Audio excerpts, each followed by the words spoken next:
নমস্কার বন্ধুরা, মিনু ছোট রান্নাঘরে সকলকে জানাই স্বাগত।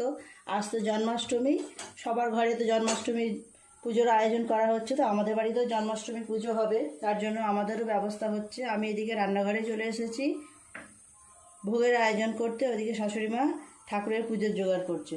প্রথমে সুজি করব, দিয়ে দিলাম 1 চামচ পরিমাণ ঘি। ঘিটা গরম করে নিয়েছি, এর মধ্যে দিয়ে দেব 2টো তেজপাতা। সুজি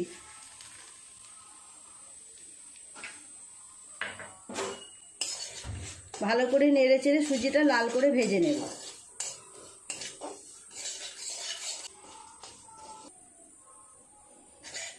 খুব ভালো করে সুজিটা ভেজে নিয়েছি, জল দিয়ে দেব।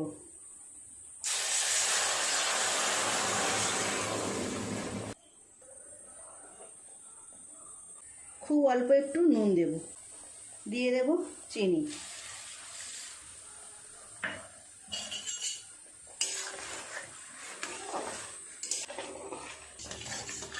সুজিটা প্রায় হয়ে এসেছে, আরও একটু শুকনো করব। ঠাকুরের জন্য আলাদা করে তুলে নেব, নিয়ে তারপর অন্য জায়গায় রেখে দেব।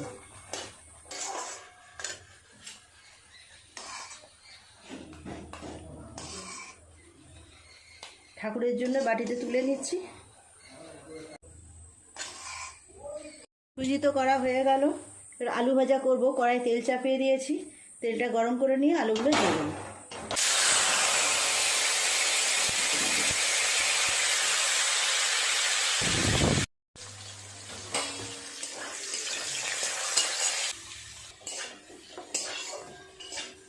আলু ভাজাগুলো হয়ে গেছে, তুলে নেব।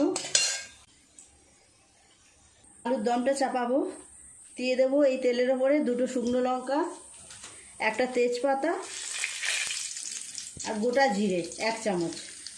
ফোড়নটা ভাজা হয়ে গেছে, দিয়ে দেব আদা আর টমেটো বাটা।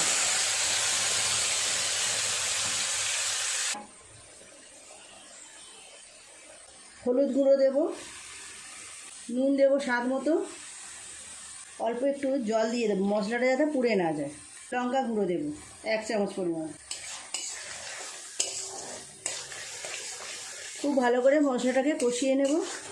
আলুটা আমি সিদ্ধ করে রেখেছি আগে, মশলাটা কষিয়ে নিয়ে তারপর দিয়ে দেব। জিরের গুঁড়ো দেব 1/2 চামচ আর ধনের গুঁড়ো দেব 1/2 চামচ।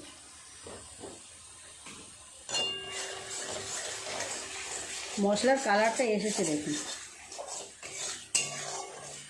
খুব ভালো করে মশলাটাকে কষিয়ে নিলাম, দিয়ে দেবো সিদ্ধ করে রাখা আলুগুলো। আলুগুলোর সাথে মশলাটাকে আরেকটু ভালো করে কষিয়ে নেব। আলুটা সিদ্ধ করা আছে তো বেশি সময় লাগবে না হতে, ভালো করে কষিয়ে নেব। খুব ভালো করে আলুটা কষিয়ে নিলাম মশলার সাথে। এবার জল দিয়ে দেব। খুব বেশি জল দিলাম না, আলুটা যেহেতু আগে থেকে সিদ্ধ করা আছে।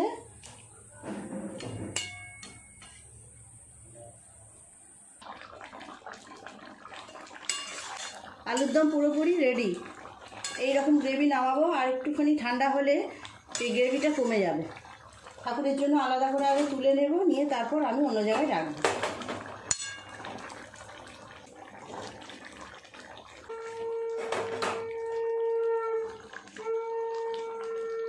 একেবারে আলাদা করেই তুলে নিলাম ঠাকুরের জন্য।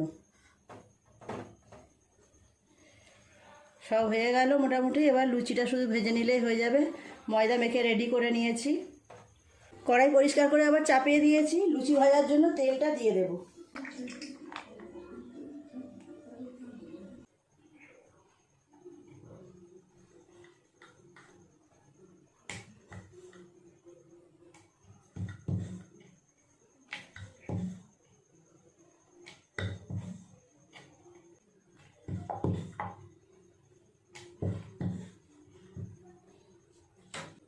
এক থালা লুচি আমি বেলে নিয়েছি, এগুলো আগে ভেজে নেব, তারপর আবার বাকিটা বেলবো। তেল ভালোভাবে গরম হয়ে গেছে।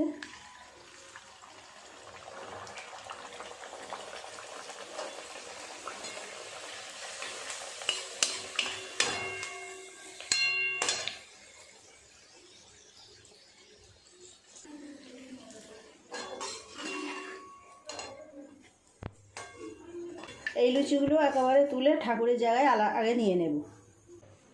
গোপালের ভোগের থালা সাজানো হয়ে গেছে। লুচি, আলুর দম, সুজি আর আলু ভাজা, এর উপর একটু করে তুলসী পাতা দিয়ে আর ঠাকুরের কাছে দিয়ে আসবো।